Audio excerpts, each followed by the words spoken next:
Welcome to Lighting the Educational Flame, created and produced by educator and author Mark Hoberman, owner and director of Grade Success Tutoring. Mark will be joined by Susan Brender, CEO and host of The Susan Brender Show. The purpose of this program is to offer our listeners a variety of stories dealing with many interesting topics surrounding education. It is our hope that students and parents alike will benefit from the wide range of topics, including study skills, test prep, anti-bullying, sports, music, and more. We hope you enjoy our show, Lighting the Educational Flame. Hello and welcome to the talk show, Lighting the Educational Flame, brought to you by Grade Success Education. I am Mark Hoberman and my co-host is Susan Brender. How you doing today, Susan? As always, Mark, it's just such a pleasure to be with you. I'm delighted. Thank you. I'm happy too. And I have to tell you, did you read the Da Vinci Code or see any of those movies? The Da Vinci Code was one of the most important books, and the nonfiction or fiction section of the of Barnes and Nobles and all of the other stores. It was an amazing book. Yeah, I think it may have been historical fiction, but I always like, I guess maybe because of all my years as an English teacher, I always love reading a book and then seeing the movie. And as great as the movie is, I always love the book better because of my imagination and what I'm reading and what I am imagining. Yeah. But the work that goes into the research is unbelievable. We have a guest today who wrote a book that's considered the musical version of the Da Vinci Code because it highlights Mozart. So definitely want to bring him on and looking forward to a great interview. I am too. Our guest today is author Howard Smith. Howard, welcome to Lighting the Educational Flame. Thank you. It's an absolute delight to be here today and good to see Susan again after some years. I get to see Susan all the time. I'm spoiled. Who's the one who's most fortunate in this? Okay. I have to tell you, Howard, that your writing is steeped in history. What can you tell our viewers about what inspired you to spend the time to research the information that's needed to write an historical novel? All the work, all the background information. It's just so much work. I'm sure it was interesting, but what can you tell our viewers about that? Well, first, let me say, I've been a writer my whole life. And during the 15 years I actually spent in Hollywood working in screenwriting, doing a deep dive into a historical topic was kind of standard. It's what you did. You researched a topic, you learned everything about it you could, and then you created a screenplay. Now, clearly a novel is a lot more complex than writing a screenplay. A screenplay is 120 pages with a lot of white space. This novel is over 400 pages and there's no white space. No white space. You have a dozen illustrations. You know, Howard, one of the things that I'm interested in is how did you choose this particular subject? Because it's a very interesting subject and lots of people would love to read your book, I imagine. So I'm just interested in knowing, how did you choose this topic? Well, again, in every book you write, you have to be inspired by something. In this particular case, it was learning a little bit about Da Ponte when I was studying opera and music and realizing here was this basically Jewish kid who ended up becoming probably the most important librettist in all opera history for Mozart, as well as doing another 25 other operas for other writers. The three he did for Mozart are to this day the premier, longest playing, longest standing operas that we have. Marriage of Figaro, Don Giovanni, Così fan tutte, all of them are in the top 10 of operas performed to this day. That's meaning they've been performed almost continuously for over 220 years. So he was a very significant figure in that world. And yet here he was, born in 1749, almost exactly 200 years before. We lived somewhat, and I'll use the metaphor loosely, somewhat parallel lives. As a young man, he was a wild character, had a lot of affairs. At age 14, he was converted to being a Catholic against his will, but he also seized it as an opportunity. He was born Emanuele Conviano in northern Italian town, not far from Venice, in an era when people wore masks and capes year-round, particularly in Venice itself. And he ended up being, for the last 33 years of his life, one of the most important figures in the early modern creation of New York literary scene and the introduction of opera to New York. The two opera theaters he created were the forerunners of the Met, He also was the very first professor of Italian at what is now Columbia University. He was also the first priest to teach at Columbia, and coincidentally, the very first Jew to teach at Columbia. And so looking at this life, that again was roughly parallel to my own, I thought this is an interesting character that I wanted to explore in depth and to learn about his life. And the more I learned, the more fascinated I became with who this man was in history and in the world of opera and the world of New York as well. So that was the initial motivation to dig deep and to get into his life. And I'll go back a step and say, when you're writing historical fiction, as I mentioned before, it's a deep dive into a subject. When you're writing a deep dive about composers, librettists, you also have to do a deep dive into their individual life, as well as all the people around them. So it wasn't just knowing Da Ponte, it was knowing Mozart, it was knowing various emperors who they worked for, the people they were involved with. There's a lot there. And then you also had to know the music. I spent enormous amounts of time listening to all of the operas, reading all the libretti for the operas, listening to Mozart's music, and really getting a feel for all of those things before I ever started to write a word about this and create the story. Well, Howard, Meeting Mozart has garnered so many outstanding reviews, but did you have a connection to music before you wrote this story? Did you get more of a connection as you researched the story? Because this dive is well beyond a deep dive. It's just so steeped in music and history. What was your musical background, if any, beforehand?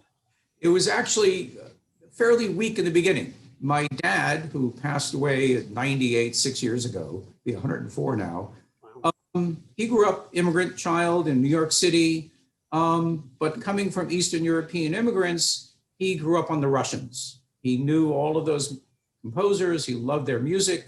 He had their albums. We also were grateful that in New York area, we had WQXR, the classical musical station, Oh, yeah.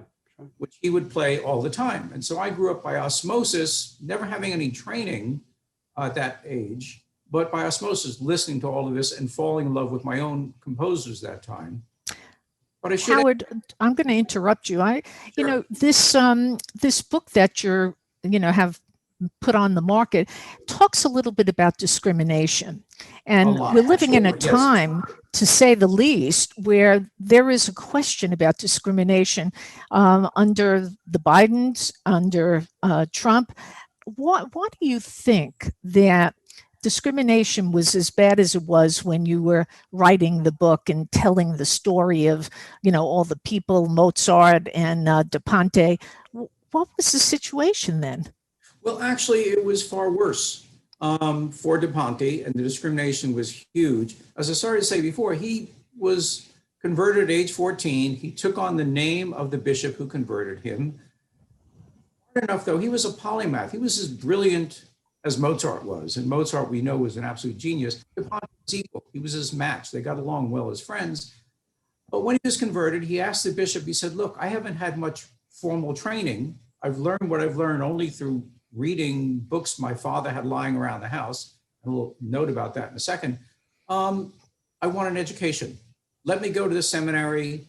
Let me get an education, which he did. And that was his first formal education at age 14. But the end result of being in a seminary was to become a priest, which was totally against his nature. He does become a priest. He is sent to Venice. He actually arrives in Venice on Mozart's birthday today, January 27th, 71 rather. Mozart is there at the same time. And it's possible they may have met then for the first time, though history is silent on that, but they both may well have gone to see an opera that was written by a poet that they both adored, Piero Metastasio, who wrote the original Mercy of Titus, which Mozart later did at the very end of his career. So they did formally meet 10 years later, but the discrimination against him was constant. He was known as the Jewish priest, even though he basically told no one about his past. Even in his public diaries, as I call them, he never once mentions the word Jew or Jewish or Hebrew or anything related to that. He kept it a secret. He also was forbidden, and this was the big curse of his life, he was forbidden as a converso to actually have any association whatsoever with any other Jew. The church, which also overlapped with the secular authorities, banned conversos, which is what he was, from having any association under penalty of death or being sent to the galleys or being put in the stocks or being hung or lynched or burnt at the stake. This was hard stuff. And the underlying theme of the novel is essentially, how does a Jew survive in an essentially hostile world? And in tackling Da Ponte and his secret diaries, I created a frame story around him, which is the discovery of his diaries right after World War II by some young man and a young woman who are his descendants.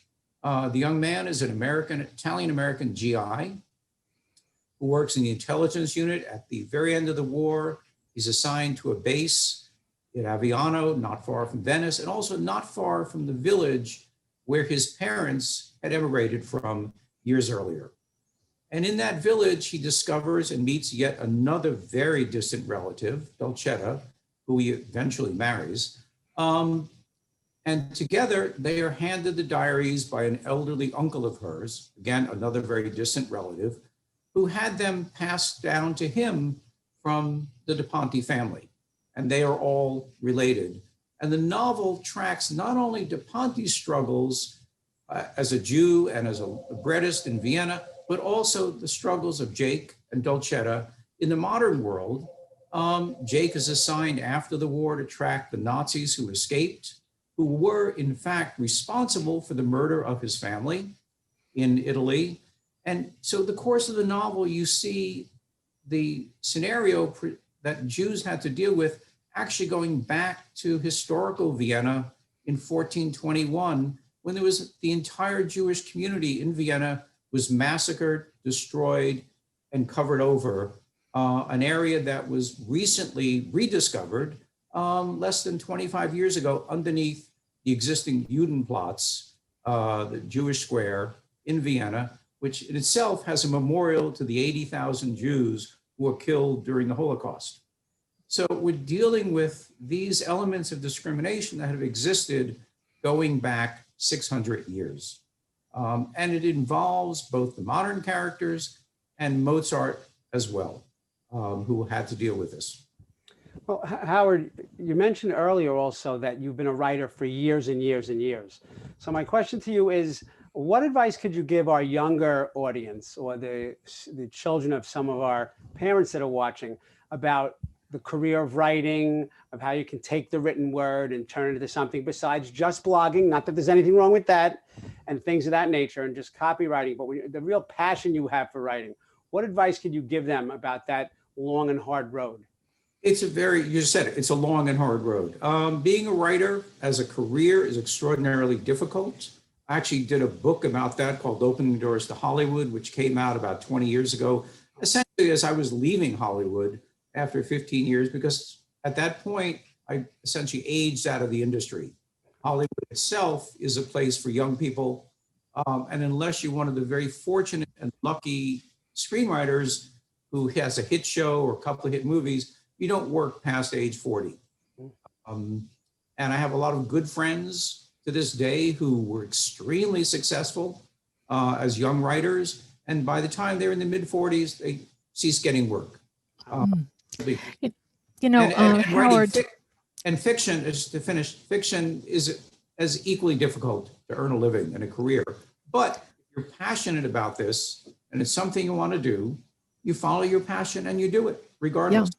Yeah. You followed your passion, Howard, and you even wrote a book about Beethoven. Now, how did you choose? I mean, you keep on choosing Beethoven, Mozart, all these musicians and people who are, very well known. Now, is there something intriguing about their stories?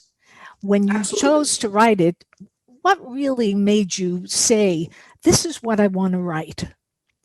Again, it's finding an idea, a nucleus of something that stirs your curiosity and you want to figure it out. And for example, with Beethoven, the story of his death was what fascinated me.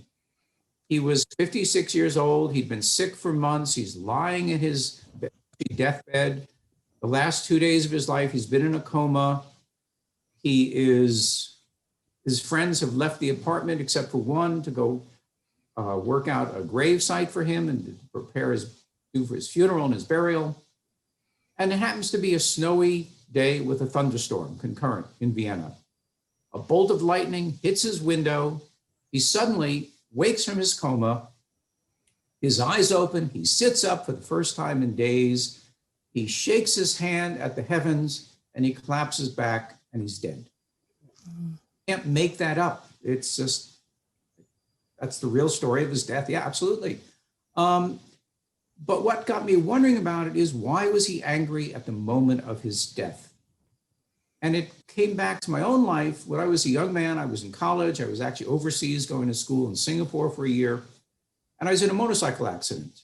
And it was a near-death experience, that accident. I somersaulted through the air. Unlike Beethoven, it was actually very relaxing, very calm, very peaceful. And I was at ease and at peace. He was angry. I survived my crash. He didn't survive his death, obviously. And it got me wondering, what was he angry about? And what would it take to bring him to peace at the end of his life? And so that novel became an exploration of all the major things in Beethoven's life that made him angry. His hearing loss, his inability to have a long-term relationship with a woman, and also his inability to have a family. So those three things drove him, and it created his whole philosophy of life that he worked with, that inspired his music and motivated relationships with people. And so it was that spark of asking that question that got me. Same thing with Mozart and Da Ponte. What was it like for this young man to enter the world as a Jew and as a Catholic priest? Why did he do it? And how did it affect his life in ways, like I said, that were very similar to my own? The man was a Casanova. He was a Don Giovanni in his young years. He would go to Mass on Sundays. He would do confessions. And then he'd party and gamble and have affairs all during the week. In his diaries, he never once talked about the philosophy or the theology of religion. He could care less. To him, it was simply a job, a way of earning a living, and a way, using confession, to meet women who he might want to go out with. He was a horrible priest, to say the least. He wanted to be a writer, just like some of your students might want to be a writer, and he persevered. And he continually got thrown out of places. He got thrown out of teaching. He got thrown out of Venice. He made his way to Vienna with a letter of introduction from a friend to Salieri, the Salieri of Amadeus fame, though he was a very different man than portrayed in the movie. And Salieri was the one that hired him to be the court poet, meaning the guy who was given all the really bad libretti to fix so they could be good operas. And he learned his craft. And in a couple of years, he was introduced to Mozart, coincidentally by another converso, who had a degree of friendship and affection for the two men. And together, they began to create magic and genius.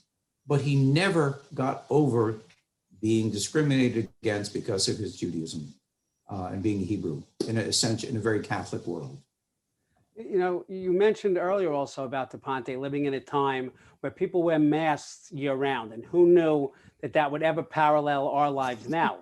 So, Yes. yeah, so when I heard that, it resonated with me because, yeah, who would ever think in a lifetime? So how has COVID-19 impacted your life, and what changes have you made to just keep moving forward and continuing your craft and getting the word out there, getting the book out there? Not a huge amount, other than the fact we don't see friends, we don't go to concerts, we don't see anything live. We've essentially been home for 11 months now. But again, I finished the novel in the first 6 months of COVID, got it out to agents and publishers, got it picked up. We did all that processing while this is going on, and it just came out this past month now. So that has not changed a lot. And again, what are do. They sit in front of their computer and they write. But Howard, you talked a little bit about Mozart, of course, and Beethoven, who you really admired and wanted to tell a story about. But our young people today, they're listening to hip hop, they're listening to rap. I mean, there's some other people that they're listening to who really have a great voice and certainly are very popular. But how do you tell young people and their parents at this point, how do you tell them about the Mozart, the Beethoven, who were incredible, and the type of music that they did? I'm not sure that kids today will listen to it. So if you tell a story about Mozart and Beethoven, will that appeal to that audience? that I don't know. And again, that was not, my intention was not to drop down to any audience level. But let me also go back and what people have to understand. For example, Beethoven was not the old guy when he was writing his music. He was the radical. He was the hip hop star in comparison to the music that preceded him. He was the radical. He was the revolutionary. One lecturer often said that Beethoven was the classical music that preceded him as Jimi Hendrix was to 50s doo-wop. They radically changed the nature of music. Mozart did the same thing. He was progressing in that direction and created a new form.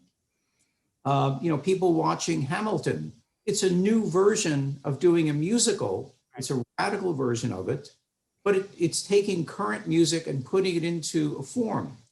And one of the things that I've learned probably late in life is that there's this enormous continuum of music and its change. So if you study opera created the classical orchestra because they needed music, but it also created light opera, it created the musical, it created things like Hamilton. It paved the way for those kinds of developments. And even today, if somebody is into modern music, current music, pop music, whatever you want to call it, there's a way to transform that to a grand stage and a grand scale, which is what opera essentially did. It was the Super Bowl of its time. It was the Star Wars. It was the spectacle. It was what people went to see great, imaginative, wild, and crazy things. And I have a son who's a part of that generation who ended up doing the artwork for this. Oh, great. Down and watch Don Giovanni with me about a year ago, and all of a sudden he got it. This is a guy who sang in a punk band. Wow. Big difference. Understood what the format was and how music is transformed, and that this actually was some pretty cool stuff going on there, and some very imaginative, creative things that gets reworked into rock videos to this day. There's so much involved with this in the writing and the book. Where can we find out more about the book and actually more about you as well? Well, I maintain a page on Facebook. My publisher also has a web page on the book and on me as well. It's the Sager Group, S-A-G-E-R. That's the place to check it out, to look at it. And happy to correspond with people who contact me on Facebook and want to learn more. Happy to share with them. Excellent. Beethoven and so forth. All good news and continued success, and congratulations on the novel. Thank you. Welcome. For sure. Howard, Susan, and I can't thank you enough for joining us today, sharing your experiences and your knowledge about the history of the Mozart and the Da Ponte and so many other people. So thank you so much for that. And my pleasure. Thank you. And to the viewers, I just want to remind you to reach out to us on social media. Look for Great Success on Facebook and Twitter. You can find me, Mark Hoberman, on LinkedIn. Again, thanks to Howard Smith for being with us today. Susan, as always, thank you. And viewers, don't forget to tune in to our next show. This is Mark Hoberman, thanking you for watching Lighting the Educational Flame on the Great Success Education channel. And have a great day. Howard, thank you so much. Thank you, Howard. Well, It's good to see you. Thank you for listening to Lighting the Educational Flame with Mark Hoberman. To contact Mark, email him at info@gradesuccess.com.